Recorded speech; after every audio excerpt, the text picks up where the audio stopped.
오늘 은혜 받으실 말씀은 출애굽기 3장 1절 말씀입니다. 출애굽기 3장 1절 말씀을 다 같이 봉독하겠습니다.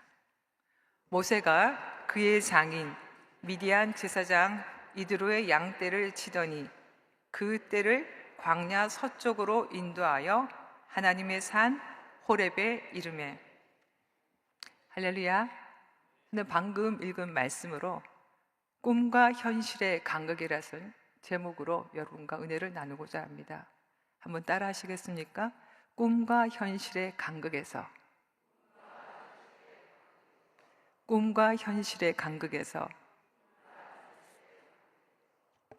살다 보면 꿈과 현실이 달라도 너무 달라서 절망할 때가 있습니다. 신앙의 세계도 마찬가지입니다. 분명 하나님이 주신 꿈이 있는데 현실은 그 꿈과 전혀 상관없는, 아니 아예 반대로 가는 것 같은 그런 때가 있습니다. 그때 우리는 잠시 길을 잃습니다. 우리 믿음이 길을 잃는 것입니다. 오늘 제목처럼 꿈과 현실의 간극, 즉 꿈과 현실의 그 큰 틈에서 우리 믿음이 잠시 길을 잃게 되는 것입니다. 오늘 본문의 모세가 그러합니다. 잘 아다시피 그는 바로의 궁에서 왕자로 40년을 살았습니다. 최고의 호화로운 생활을 하고 최고의 교육을 받았지만 어릴 때 어머니 요게벳에서 들은 것을 바탕으로 요즘식으로 말하면 애국애족의 꿈을 품은 것이지요. 동족 히브리인들을 애굽의 압제에서 구출하고자 하는 꿈, 내 비록 여기서 호요식하고 살고 있지만 장차 노예 생활을 하고 있는 이 동족을 위해 뭔가 큰 일을 하리라 라는 부푼 꿈을 품고 자랐습니다. 그래서 나이 40이 되자 동족의 형편을 살리러 궁 밖으로 나갔다가 애굽 사람이 동족 히브리 사람을 때리는 것을 봅니다. 이때 동족에 불타는 모세는 흥분해서 애굽 사람을 퍽 하고 쳤는데 그만 죽고 맙니다. 이에 급히 모래 속에 조용히 묻고 그 다음날 다시 나가는데 이번에는 히브리인들끼리 싸우는 것입니다. 사랑하는 동족끼리 왜 싸우냐고, 왜 동포를 때리느냐고 모세는 지극히 순수한 마음으로 싸움을 말렸습니다. 그런데 웬걸 동족 히브리 사람들의 반응이 싸늘합니다. 요즘 젊은 청년들의 식으로 말하면 분위기가 싸합니다. 그리고 이렇게 말합니다. 누가 모세 너를 우리를 다스리는 자와 우리의 재판관으로 삼았느냐? 모세는 황당했습니다. 그리고 이렇게까지 말합니다. 네가 애굽 사람을 죽인 것처럼 나도 죽이려느냐? 모세가 애굽 사람을 죽인 것을 알고 있었던 것입니다. 설사 알고 있더라도 모세는 이렇게 생각했을 것입니다. 자신이 애굽 사람을 죽인 것이 탄로났다 해도 적어도 동족 히브리 사람들은 이해하고 응원하고 덮어줄 줄 알았습니다. 하지만 현실은 전혀 그렇지 않았던 것입니다. 아, 내가 너무 순진했구나. 네, 맞습니다. 순진해도 너무 순진했던 것이지요. 혼자 바보가 된 것입니다. 이로 인해 바로 역시 모세를 죽이려 합니다. 결국 모세는 미디안 광야로 도망을 갑니다. 꿈과 현실의 간극에서 모세는 부정합니다. 아닐 거야, 아닐 거야. 그럴 리 없어. 내가 40년 동안 품어온 이 꿈이 이렇게 물거품이 된다고? 아닐 거야. 그리고 약간의 기대를 가져봅니다. 이제라도 저제라도 하나님이 나타나셔서 모세야 까꿍 놀랬지? 이제 나와 같이 애굽으로 가자 라고 하실 줄 알았습니다. 그런데 아무 말씀이 없습니다. 하나님이 알면 동족으로부터라도 무슨 정갈이 올까 기대해 보았습니다. 모세 선생, 지난번에는 우리가 선생을 몰라봤어. 이제 선생이 일할 때가 되었어. 함께 갑시다. 마치 우리나라 일제강점기 독립운동하는 독립운동가들처럼 동지들이, 노예 해방을 함께할 동지들이 나타날까 기다렸지만 한 해, 두 해, 강산이 바뀐다는 10년이 지나 20년, 30년, 40년이 다 되도록 아무런 정갈이 없습니다. 도망자 신세를 받아준 아내 시보라에게 처음에는 고마움을 느꼈지만 당대 최고의 학식을 쌓은 모세는 시골 처녀, 광야 처녀 십보라와 시간이 지날수록 대화가 통하지 않습니다. 모세가 40년간 왕궁에서 보았던 여성들과 달리 십보라는 세련미, 교양미를 찾아볼 수가 없었습니다. 오죽하면 아들 이름을 게르솜, 내가 타국에서 나그네가 되었다는 자조적인 의미가 담긴 이름으로 지었겠습니까? 집에 들어와도 말이 안 통하고 나가도 말이 안 통합니다. 양떼가 말이 통하겠습니까? 그러다 보니 점점 말수가 줄어들다 못해 말이 어눌해진 40년간 왕궁에서 쌓은 그 학문이, 그 학식이 다 무색한 정말 시골의 한 노인으로 전락하고 마는 것입니다. 그래서 그는 하염없이 호렙산 주변을 양무리를 끌고 다니며 허송세월 같은 시간을 보냅니다. 그 광야에 청춘도 묻고 꿈도 묻고 말입니다. 이것이 오늘 우리가 읽은 바로 그 장면입니다. 본문의 장면입니다. 모세가 그의 장이 미디안 제사장 이들의 양떼를 치더니 그 떼를 광야 서쪽으로 인도하여 하나님의 산 호렙에 이르매, 그런데 이렇게 80이 된 그에게 하나님이 가시떨기 가운데 나타나셔서 말을 거십니다. 여러분, 이때 모세의 반응이 어떠합니까? 어머나, 화들짝 놓아서 반가워할까요? 아니면 심드렁할까요? 여러분 잘 알다시피 후자지요. 제가 어릴 때 읽은 아라비안 나이트에 이런 이야기가 있습니다.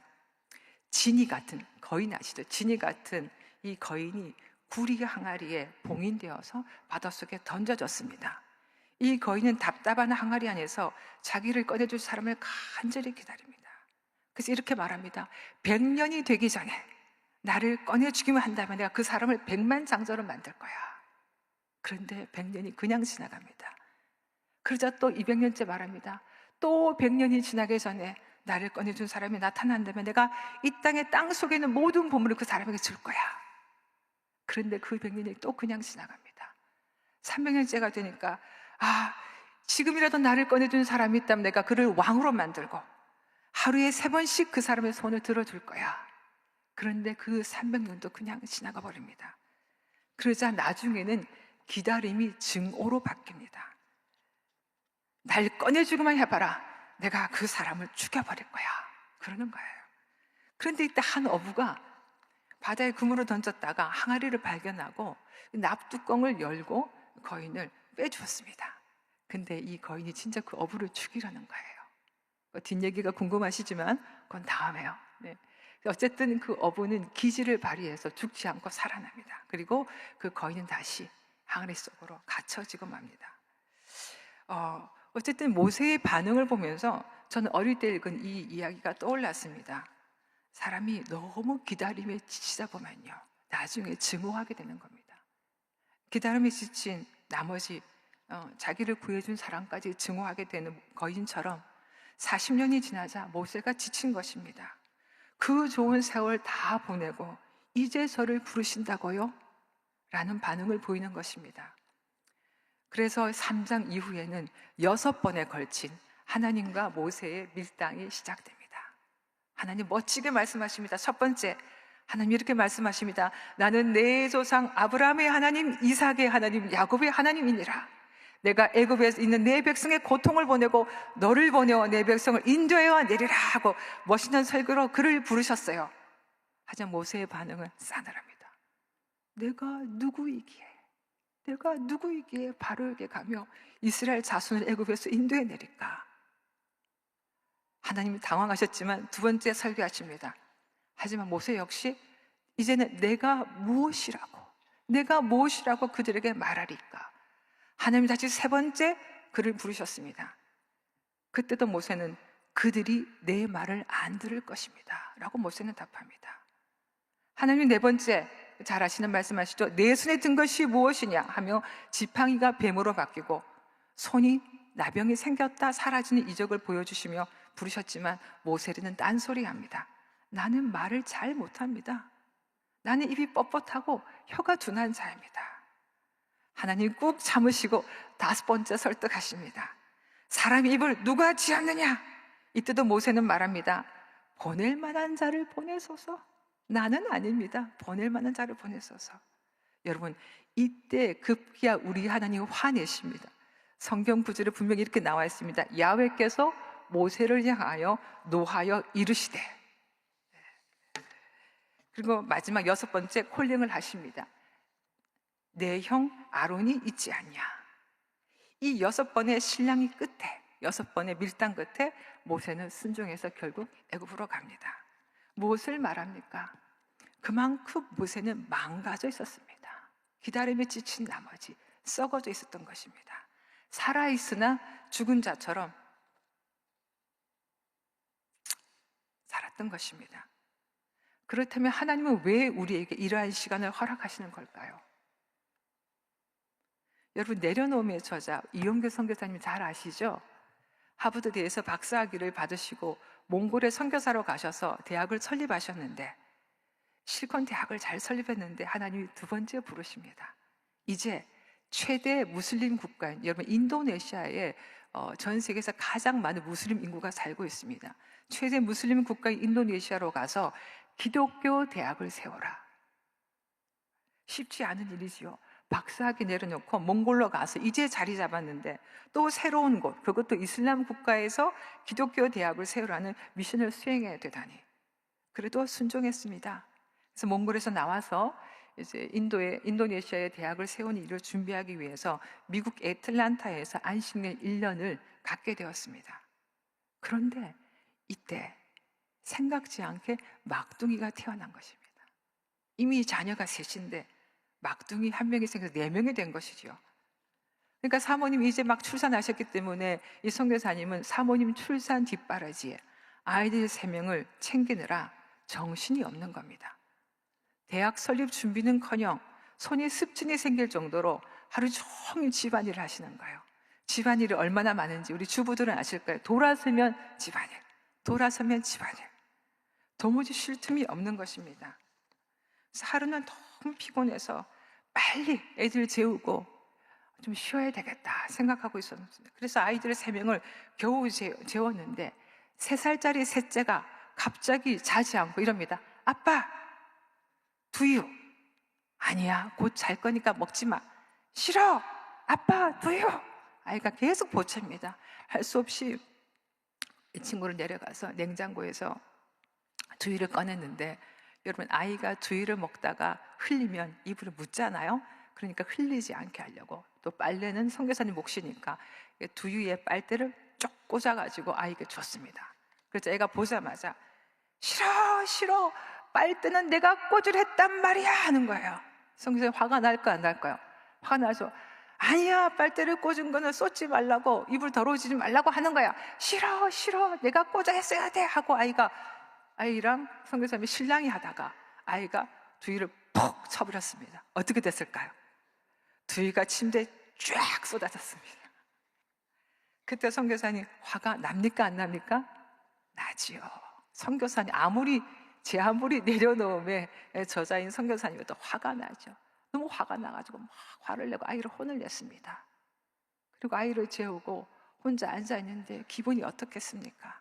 하나님, 내가 이래도 선교사인데, 내려놓으면 선교사인데 지금 내가 아이랑 뭐 하고 있는 겁니까? 그러면서 하나님께 물었습니다. 하나님, 내가 이렇게 하고 있는 것이, 이게 인도네시아에 대학을 세우는 것과 인도네시아가 대학을 세우는 하나님의 꿈과 무슨 관계가 있습니까? 하고 물었습니다. 그때 주님이 선교사님 마음에 감동을 주십니다. 지금 내가 하고 있는 그 일을 계속하라. 지금 네가 하고 있는 그 일을 계속하라. 너는 지금 사랑을 배우고 있다. 여러분, 사랑이 뭐죠? 사랑은 오래 참고, 너는 지금 오래 참는 사랑을 배우고 있다는 말씀이었어요.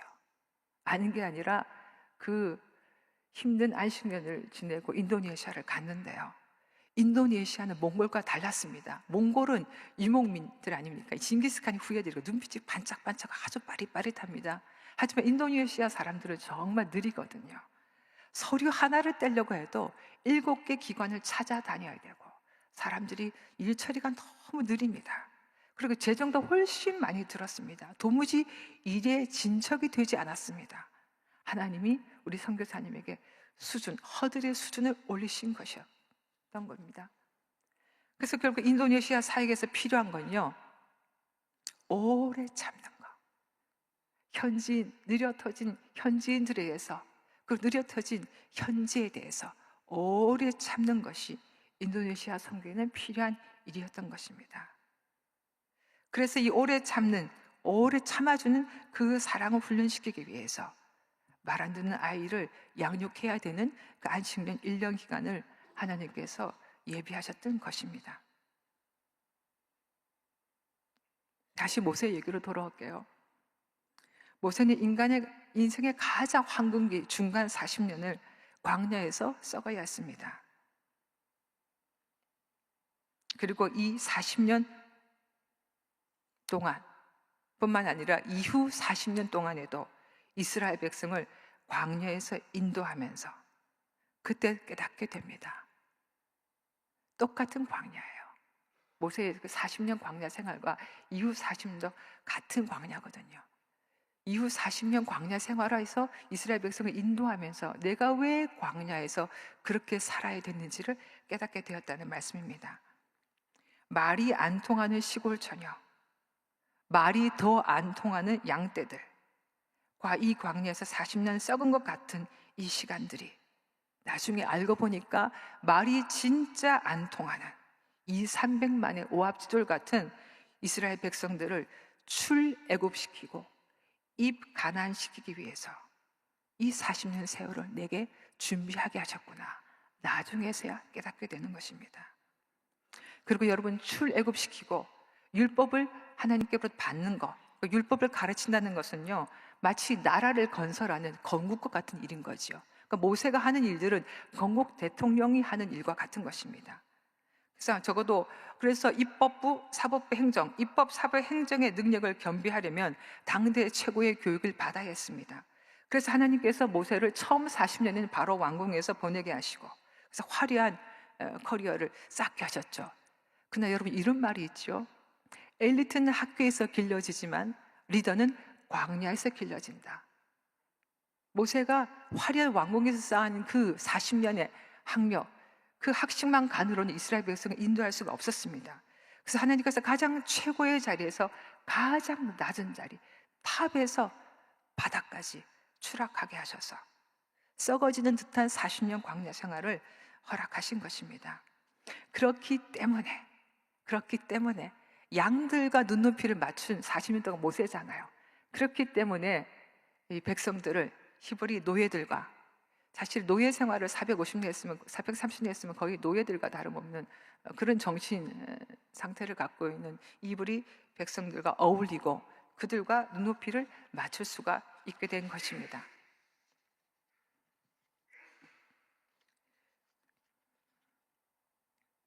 마치 풍부에도 처하고 비천에도 처하는 일체의 비결을 배웠다는 바울의 고백처럼 말이죠.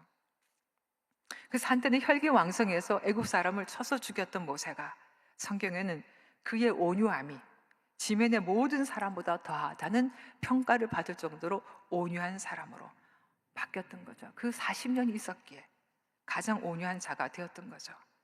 그래서 여러분 잘 아다시피 고라의 반역, 금송아지 사건, 메추라기 사건, 만나 사건, 반석에서 물을 내는 사건, 끊임없는 불평과 불만, 그 많은 사람들이 끊임없는 불평과 불만, 산더미 같은 컴플레인 속에서도 모세는 그 40년을 버티고 온유한 자로 살 수 있었던 거죠.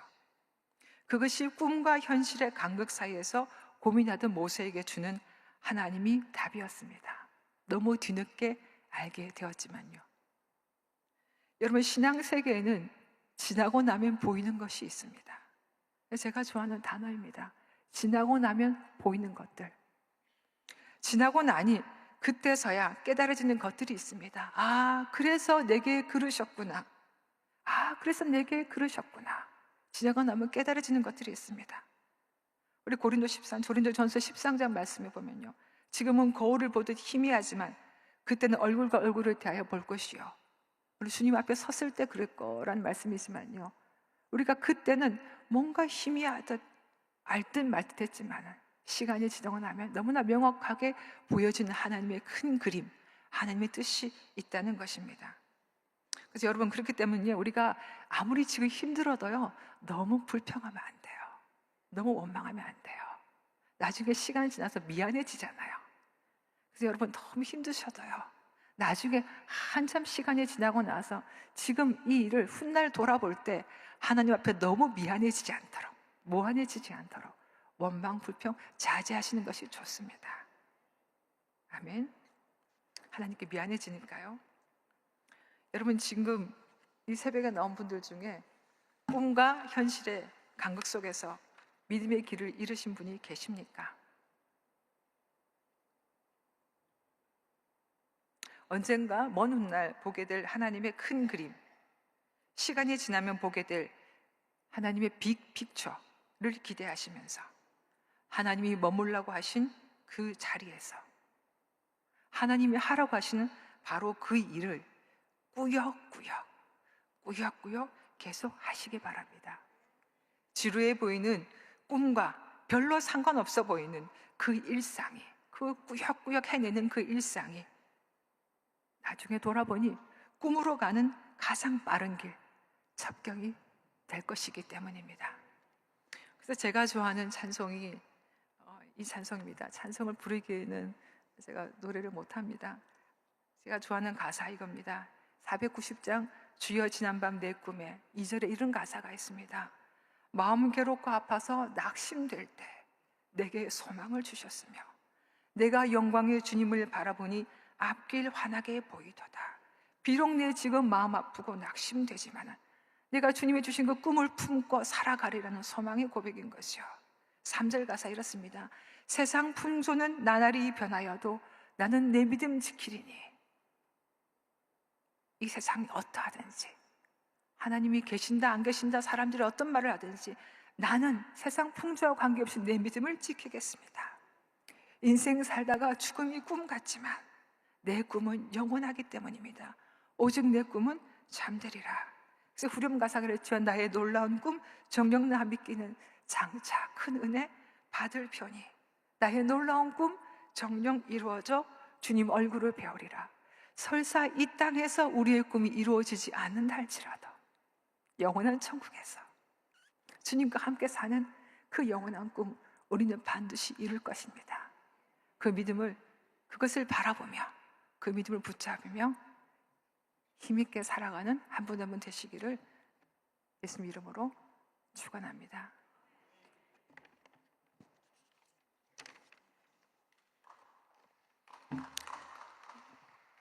몸이 아프신 분은 아픈 곳에 손을 얹으시고 마음이 소원해 있는 분은 가슴에 손을 얹으시기 바랍니다. 하나님, 지나고 나서야 깨닫지 말게 하시고 지금 이 자리에서 우리의 믿음의 눈을 여셔서 나를 향한 하나님의 큰 그림을 그리시는 그 하나님을 볼 수 있는 영적 안목을 허락하여 주시옵소서. 이 시간 아픈 분들이 계십니다. 이 시간에 마음에 간절한 손인 분이 계십니다. 이 시간 너무나 힘든 현실 가운데서 하나님 살아계십니까? 하나님 내 음성 듣고 계십니까? 하나님께 부르짖는 아버지 주의 백성들이 있습니다. 이 시간 찾아오셔서 주님 말씀하여 주시옵소서. 내가 너희 미래를 위해 놀라운 그림을 그리고 있단다. 하나님, 너희 미래를 위해서 내가 큰 그림, 빅픽처를 만들고 있단다. 조금만 기다려줄 수 있겠니? 더디더라도 조금만 기다려줄 수 있겠니? 하시는 그 말씀을 들을 수 있도록 영의 귀를 열어 주시옵소서.